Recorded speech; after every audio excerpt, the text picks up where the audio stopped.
el autor del libro Corío, Geopolítica, Desarrollo y Oportunidad en el Sur del Perú, el ingeniero Daniel Vera Bayón.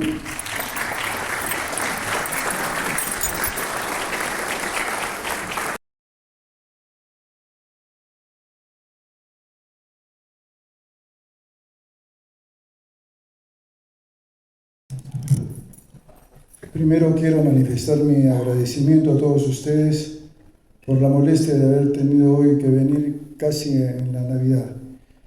Lo teníamos que hacer por dos razones. La primera porque contra lo que yo había planificado, hoy tengo que ser parte de la representación de mi organización política, y en segundo lugar porque los temas que vienen dándose en Arequipa son realmente vergonzosos y tenemos que hacer no solamente la presentación del libro, sino la denuncia pública de lo que viene sucediendo. En el año 2001, China ingresa al contexto internacional basado en las políticas que Bill Clinton había diseñado para tratar de domesticar al monstruo que se le venía, entendiendo que podía ser que China se sumergiera en las diferentes reglamentaciones de la Organización Mundial de Comercio. No fue así, se equivocó. Y la doctrina del compromiso lo único que fue es un afaire más en contra de la diplomacia norteamericana que estuvo dormida o anestesiada. El siguiente gobierno del señor Bush planteó una concepción de control, porque era evidente que China había roto los paradigmas del comercio de Occidente y trató de controlar la parte que correspondía a las patentes industriales y a la propiedad intelectual. No lo pudo hacer. China siguió con todo su proceso en el que no respetaba ni medio ambiente, haciendo el dumping, tanto laboral como medioambiental. Pero por atrás había una procesión en la que el sistema cambiario chino sumergía el valor del yen para posibilitar mayor cantidad de caja en China y ese dinero ponerlo a la usanza de todo lo que era la multiplicación del poder chino. Años después, los norteamericanos comprobaron que lo que definitivamente se había hecho era un error. Estando en el gobierno regional, comprometimos nuestro quehacer en el levantamiento de un proyecto que era la reconstrucción del muelle de Mollendo, en dos partes, la parte pesquera y la parte turística. Contratamos un ingeniero ya dormido en la eternidad, Francisco Vélez, y con él comenzamos a hacer un trabajo de raciocinio de lo que venía pasando. Yo venía en ese tiempo de Europa por temas culturales y asistí personalmente al gran debate de la Unión Europea sobre el tema de la incorporación de China al Tratamiento Internacional del Comercio.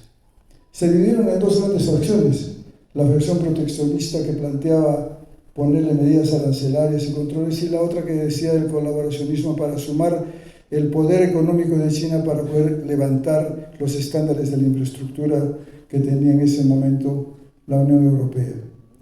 No se dieron cuenta que paralelamente China venía haciendo una diplomacia oculta que nosotros la percibimos, pero no pudimos llegar a mayores posibilidades porque los chinos tienen una costumbre de su raza de ser muy cerrados, muy poco comunicativos.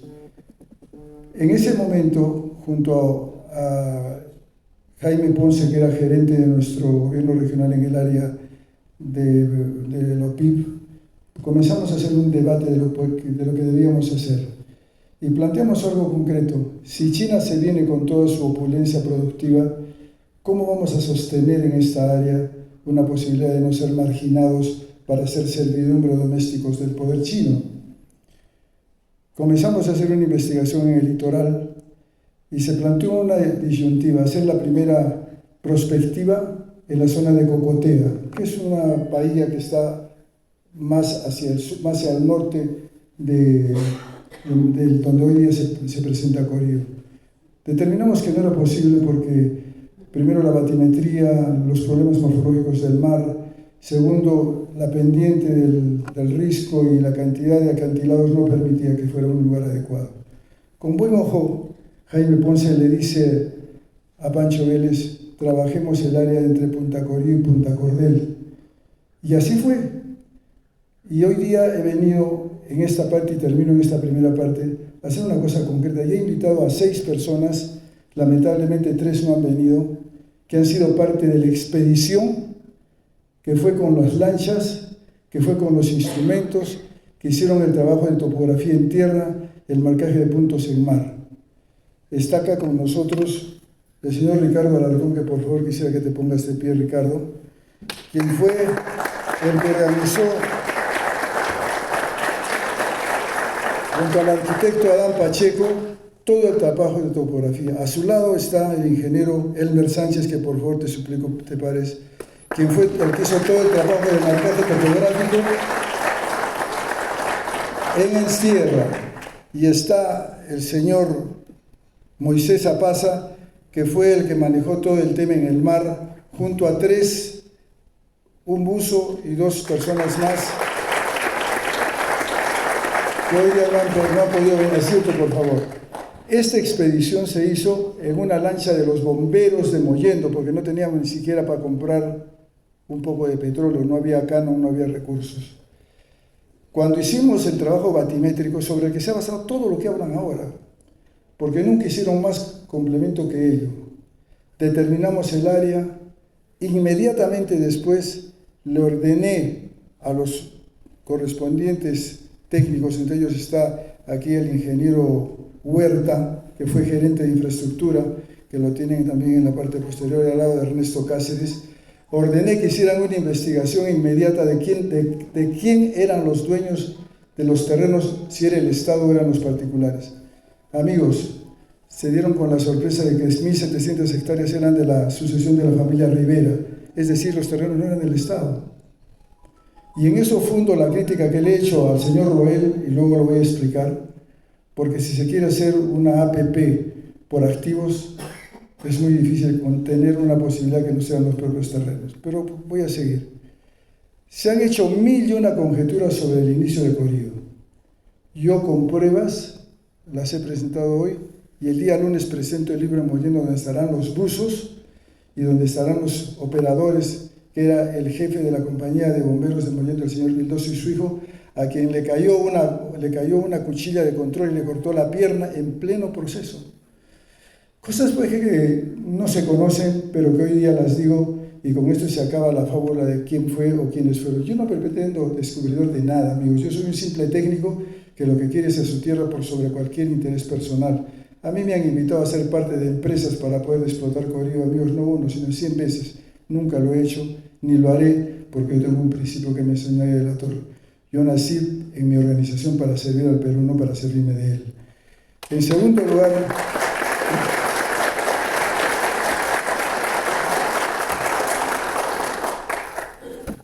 cuando hicimos el análisis de lo que iba a venir a América Latina, comprendíamos que China tenía 2 opciones irrenunciables.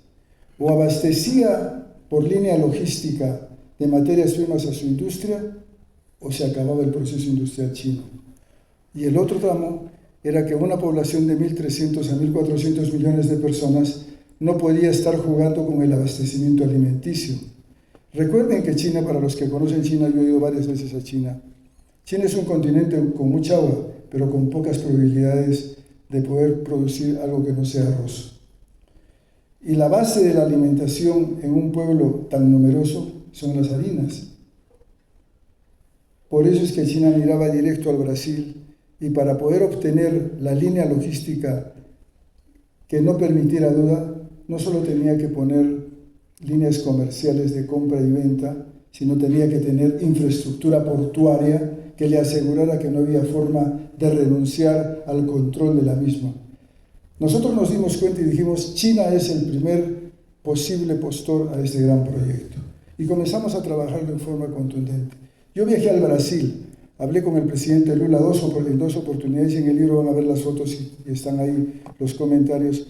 Le hice una explicación de lo que era Corío. Corío no era un proyecto portuario, era un proyecto multimodal que tenía hasta 5 muelles para operar las diferentes especialidades de carga de granos, minería, de Comercio General, Petroquímica, que con muy buen acierto lo ha reseñado Antonio, que es especialista, y evidentemente para carga genérica.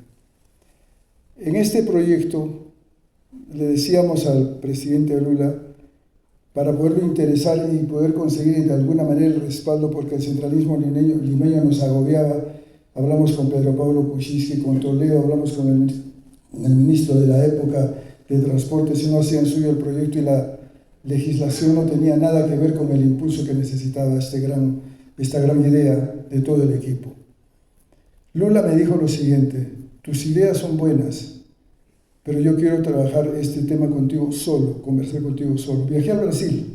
Cuando le expliqué todo el panorama, le expliqué qué significaba hacer un examen desde la línea de la Concordia hasta la zona de Ica, explicándole cada área cuánto tenía de batimetría y lo que representaba, por ejemplo, Marcona o el puerto de Pisco frente al problema que teníamos de la geología y la geografía de Apurímac para poder penetrar en la carretera. Entendió el tema fácilmente, lo entendió y me dijo: tu idea es grande, pero aquí le faltan dos cosas: el petróleo, por una parte, y la practicidad de la idea.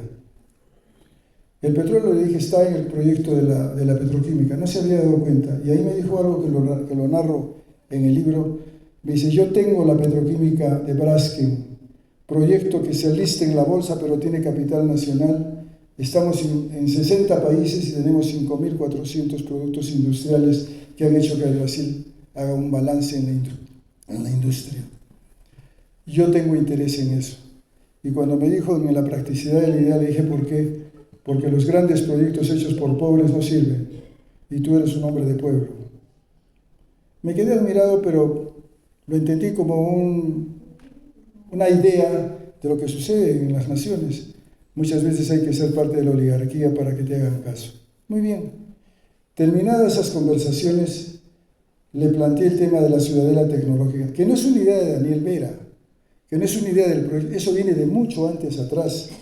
La ciudadela tecnológica tenía como principio industrializar en genérico más de 100 empresas en el área. Nosotros le pusimos lo nuestro. ¿Saben cuál fue? Iniciar el proceso de transformación industrial del Perú, de la minería de cátodo a la practicidad de la industria para los suministros de la industria informática. Cuando le dije eso al señor Lula da Silva, me dijo: eso sí es un proyecto revolucionario. Y la idea que teníamos era hacer en Tambo un centro dentro de la ciudad tecnológica, un centro de formación con tecnocultura. ¿Qué es tecnocultura? No hacer generalidad en el desarrollo de la educación, sino generar el técnico para convertirlo en experto en un área, como es la industria moderna. Trabajamos muchísimo, hicimos análisis, logramos conseguir que Bolivia también se insertara. Trajimos a Blairo Maggi.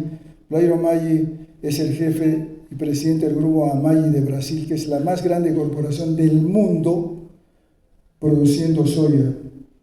Él ha sido ministro de Agricultura del Brasil, ha sido senador 2 veces del Brasil y ha sido 3 veces gobernador de Mato Grosso. Lo traje a Mollendo. Lo hice visitar la zona de Corío, la vio. Este señor tenía en la hidrovía del Paraná, tenía 2 puertos más grandes que Matarani. Y me decía lo costoso que era sacar la soya por la hidrovía, bajar hasta Mar de Plata, entrar al Atlántico y recorrer por la zona de Sudáfrica hasta entrar a los mares de China. Me dijo algo que hasta la fecha lo tengo presente: Daniel, comienza por algo y lo que tienes que hacer es que te reelijan, porque estábamos en el 3er año del gobierno y no fuimos reelegidos, lamentablemente. Y el proyecto lo transferimos con cariño. Yo encargué a Jaime Pose, que lo he visto ahora por ahí, le dije: por favor, hazle un informe completo, convence a Guillén de que haga suyo el proyecto. Esto no puede parar porque es la única forma de que Arequipa se inserte seriamente en el contexto de las grandes naciones. Lo dejaron allí. Amigos, pasó a Yamil Osorio igual, llegó Cáceres Lic igual, llegó Roel y lo toman porque el reflejo que venía del espejismo o de la fuerza del proyecto Chancay hizo que esto se reanudara. Quiero hacerles una rápida explicación de la geopolítica y la geoeconomía de China en los últimos 25 años. China ha invertido en los últimos 25 años 200.000 millones de dólares en América Latina.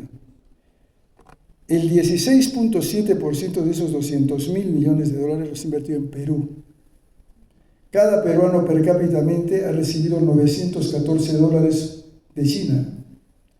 ¿Creen ustedes que lo han hecho porque son buenos o porque se han convertido de un momento a otro en generosos? No, amigos. Vieron al Perú por su posición estratégica, lo vieron como lo más importante para la penetración en América Latina. Ninguna de las medidas que China ha hecho ha estado ausente de una concepción geopolítica de dominio del Mar del Sur. Nosotros hemos hecho una investigación en el Senado norteamericano y hay, y lo digo en el libro, sendas ponencias de los senadores sobre el peligro que para ellos significa la presencia de China. Las generalas, que son mejor que los generales en Estados Unidos, han planteado los temas de inseguridad que le plantea la presencia de China en Corea, que para nosotros es una posibilidad porque podremos negociar en mejores condiciones. Pero si esa negociación no se hace a la usanza de la serenidad y de la observación seria de lo que puede pasar, no vamos a tener éxito. Más aún cuando se manosean los proyectos sin tener en cuenta que la experiencia internacional sirve. Y para no alargarme voy a entrar al tema final. China está convencida que si no captura el continente latinoamericano, sus posibilidades de subsistencia social del Partido Comunista Chino son imposibles, porque no podrá alimentar a esa gente que son 1.500 o 1.400 millones de habitantes. Por eso es que la determinación de hacer Chancay coincide exactamente dentro de la geopolítica con un criterio geoeconómico.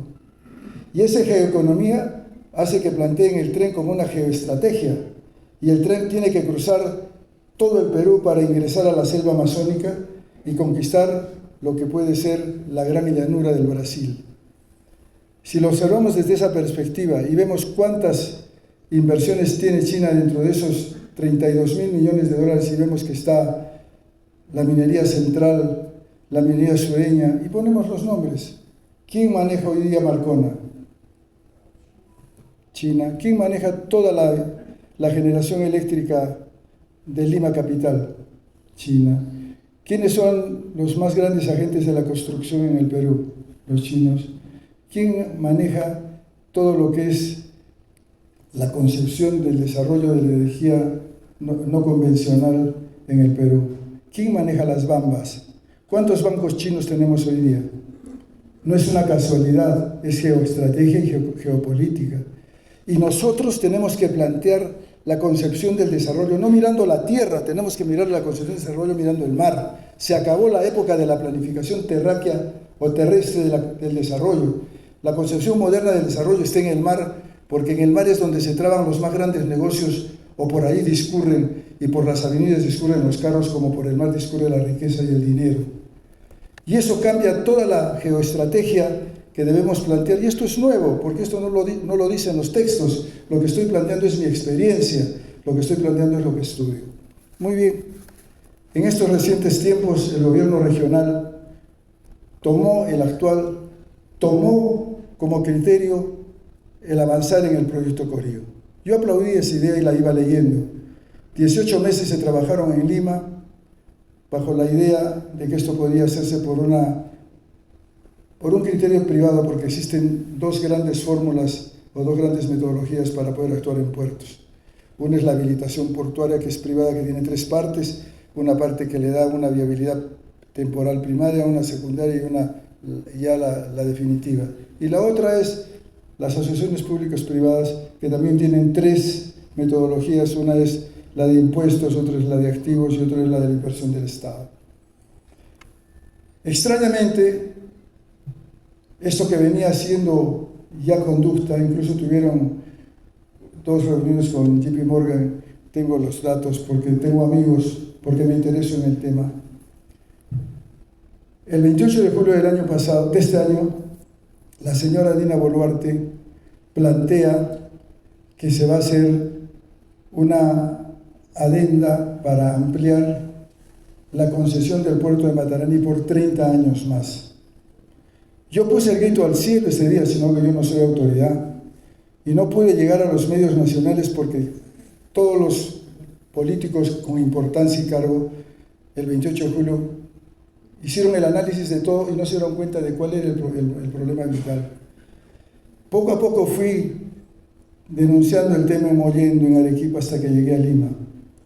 Y extrañamente el gobierno regional cambia el concepto y va en contra de algo que ha sido la práctica por la cual ha discurrido Corío. Y dije hace un rato, tenemos que tener presente la experiencia internacional para poder actuar. Matarani, el grupo Tixura ha vendido a un grupo norteamericano casi la totalidad de sus acciones. A nosotros no nos debe interesar porque son convenios internacionales y negocios privados, dentro del contexto de lo que es el tratamiento del Estado frente a los negocios. Pero en ese momento, señores, cambian las ideas del gobierno regional, se hace una habilitación portuaria en el 4-5 de agosto, el 11 el gobernador regional sale desesperado a buscar que cambien el destino de esa habilitación, que era posible porque de acuerdo al reglamento de la APN era posible. Se suspende la habilitación portuaria temporal y dicen que habían dos elementos básicos para poder plantear esta suspensión. ¿Cuáles eran ellos? Un estudio de costo-beneficio y un estudio de carga. 2 semanas después, amigos, yo lo denuncié en la prensa, lo denuncié públicamente y nunca señalo nombres, señalo equipos. Lo denuncié y dije, ¿cómo es posible que se cambie esto y que se haga hacer que los técnicos actúen en contra de una resolución que han hecho antes y luego la vuelven en contra?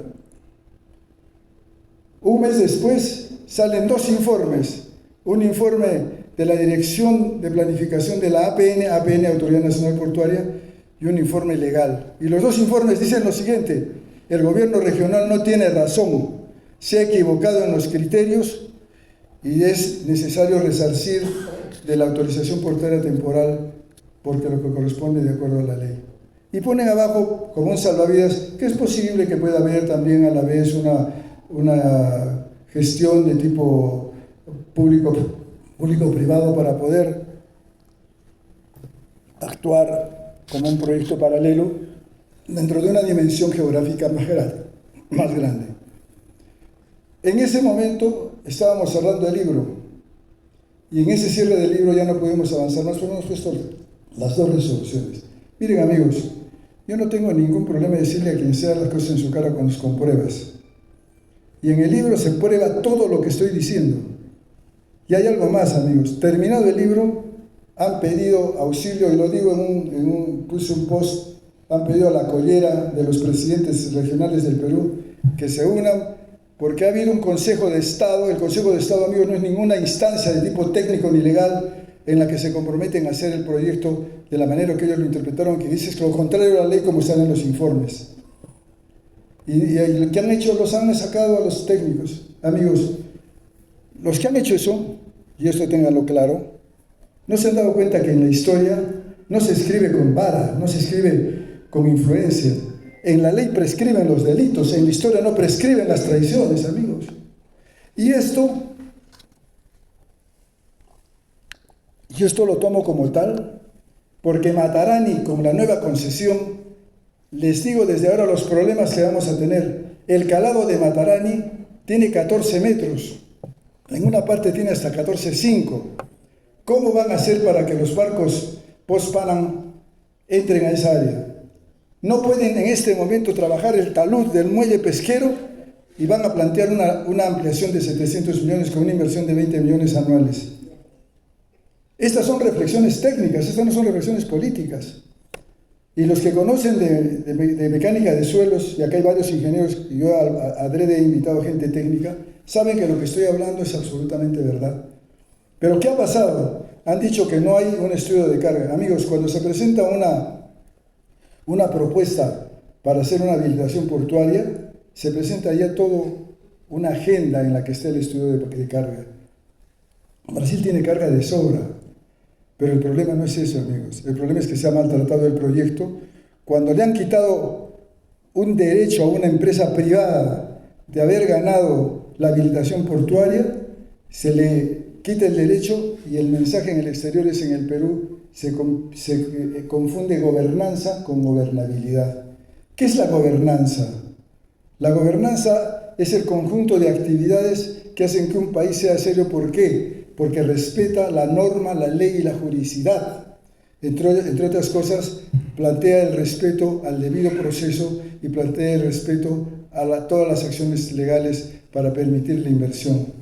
¿Y qué es la gobernabilidad? Es la forma como tú tratas para evitar conflictos a la sociedad.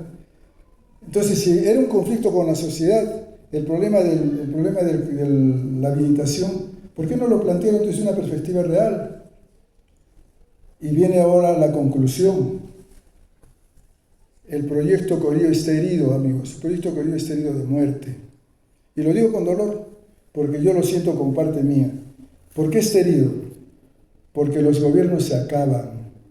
El gobierno del señor Roel, en 3 o 4 o 5 meses ya no será más gobierno, pero el proyecto quedará manchado de no haber tenido seriedad en el tratamiento técnico legal. Vendrá una nueva administración, ojalá que sea alguien o algún equipo que trabaje con una postura seria, con una postura comprometida con el desarrollo de Arequipa, con el desarrollo del Macrosur. Sepan ustedes, compañeros, que en el puerto de San Antonio acaban de aprobar los chilenos una inversión de $4.000 millones para hacer una ampliación y poder hacerle soporte a lo que podría haber sido Corío. Si eso sucede, las posibilidades de Corío bajan. En la parte sur de Chile ya está trabajando un grupo holandés, un área que tiene una profundidad o un calado, si quieren, batrimetría, de 30 metros, pero tiene un problema de escorillaje, es decir, un área que tiene formación rocosa que la pueden dinamitar. El sistema del desarrollo no para. Las actividades de la industria internacional no paran. Y mientras los políticos en el Perú nos demoramos en nuestros quehaceres sospechosos, la industria internacional se maneja, la inversión nacional se maneja, las decisiones internacionales se manejan desde otra perspectiva. Por eso es que la necesidad de la presentación de este libro hoy era primero aclarar el tema de la fundación como idea, porque Corío existió siempre desde cuando el mundo se formó, pero los que fueron artífices de haber hecho el proyecto están acá, los que estuvieron en el mar, en el agua, en tierra, marcando puntos, poniendo cuchillas para ver la batimetría, etc. Los que generamos la idea fuimos un grupo. Pancho, con mucho cariño, ya está muerto, Jaime Ponce, Víctor Huerta, y un equipo, está Ernesto Cáceres, un equipo que quisimos trabajar. Alguien que está ausente, que es Adán Pacheco, arquitecto de gran valía, técnico en desarrollo. La demostración de que el proyecto tuvo una génesis concreta dentro del concepto del desarrollo y del control del desarrollo del sur al norte. ¿Por qué digo del sur al norte? Porque Chile nos avasallaba. ¿Y cómo se ponen las cortinas hoy día para controlar la inversión de un país o la invasión de un país? Producción y riqueza. Y si la producción y riqueza se da, es más fácil. Planteamos en ese tiempo que había que hacer una conexión por tierra. Siendo jefe de Provías hicimos la carretera. Planteamos que había que conectarnos con los aeropuertos. Acá está un amigo funcionario del puerto de Hilo que lo hemos invitado y que era parte de la concepción que Hilo y el aeropuerto de La Joya sirvieran para el proyecto multimodal. Planteamos que el tren, que lastimosa y erróneamente lo sacaron en su línea, llegara hasta la zona de Corío. Planteamos, amigos, una serie de proyectos y ¿saben qué recibimos en esa etapa? La acusación de que Daniel Vera era dueño de los terrenos, la acusación que Daniel Vera era dueño de un hotel para los funcionarios, la acusación que Daniel Vera quería vender el país. Hicieron tan fuerte la corriente que generó un desprestigio tremendo. Trabajamos casi 2 años en silencio para no permitir que se parara el proyecto. Y cuando vemos que tiene una gran expectativa y no se da la responsabilidad correspondiente, tenemos que decir: caballeros, acá está mi voz de protesta. Y creo, amigos, que este libro va a servir, porque aparte de no podernos extender más por el tiempo en el análisis geopolítico, geoeconómico, hay una situación especial. nunca plagiamos nada, nunca copiamos nada. 5 años antes de que se diera la idea de Chancay, nosotros fuimos autores de una nueva idea. El ex marino de la Torre y su esposa, la señora Quiabra, miraron lo que hicimos nosotros y lo plantearon para Chancay porque entendieron que la amplitud de Chancay permitiría un mayor acoderamiento de barcos después de que se hizo la ampliación en la zona de D.P. World y en la zona del muelle norte de Lima. Y tuvieron la suerte que el alcalde de esa época menos era aprista y los ayudaron. En 5 años, por la metodología de la habilitación portuaria, hicieron lo que se pudo haber hecho en 9. Miren lo extraordinario que pudo ser Corío. Hacen la alianza con Volcan, Volcan asume el proyecto, Volcan es una minera, compra el proyecto, hace el desarrollo de los estudios, y en el 19, en Davos, se suscribe el convenio de asociación rental, o sea, de socios, para hacer que China le dijera al mundo: mira, acá estoy, yo soy China, el nuevo dueño de todo el sistema portuario y del manejo de las rutas logísticas del sur de Sudamérica. Miren lo que perdimos. ¿Nos adelantamos a nuestro tiempo? Sí. Chancay lo hizo así, pero después ya teniendo como referente nuestra experiencia. No es tarde, amigos. Hoy la única posibilidad de que Corío pueda salir, aparte de conseguir carga, es generando una concepción, y lo ha dicho el actual embajador del Perú, Ferrero Costa, con quien hablo periódicamente porque es mi amigo. Hay que convencer a Corea o a Estados Unidos o a la Alianza Europea para que, por el equilibrio militar o estratégico, vean en Corío una posibilidad. El canal de Panamá, amigos, tiene más serias limitaciones de las que la gente cree. El canal de Panamá tiene un puente que lo pueden volar, pero hasta la fecha no lo vuelan y no pueden pasar barcos que no sean mayores a 60.000 toneladas. Barcos de los Panamá comunes de 269 metros por 54 o algo por ahí. Las posibilidades de ampliación son terribles por el costo económico. Las obras de tierra y de agua dulce son más caras que las obras de mar. Los que estudiamos el tema sabemos qué es lo que está pasando.